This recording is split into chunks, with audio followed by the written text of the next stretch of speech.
High, আমি রাখি। আপনারা দেখছেন রাখির পৃথিবী। জিবলি বানিয়ে নিজের বিপদ ডেকে আনছেন না তো? জানুন কেন।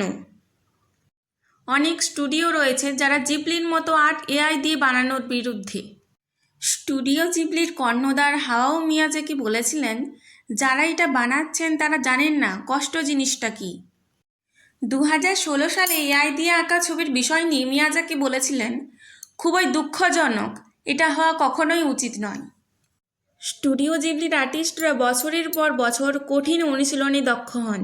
তাদের আঁকার একটি নিজস্ব স্টাইল থাকে, কিন্তু কোনো রকম অনুমতি ছাড়াই এআই এখন স্টুডিও জিবলির আঁকার স্টাইল অনুকরণ করছে।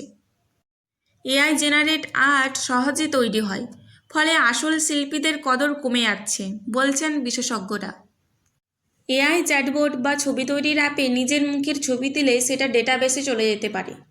এআই এর ভেতর ঢুকছে হাজার হাজার মানুষের মুখের তথ্য। এটা ভবিষ্যতে বিপজ্জনক হতে পারে বলেও মত অনেকের। যদি এআই দিয়ে তা তৈরি হয় তবে অনেকে বলেছেন না আঁকাই ভালো। ভিডিওটি ভালো লাগলে একটি লাইক, ফলো এবং সাবস্ক্রাইব করবেন।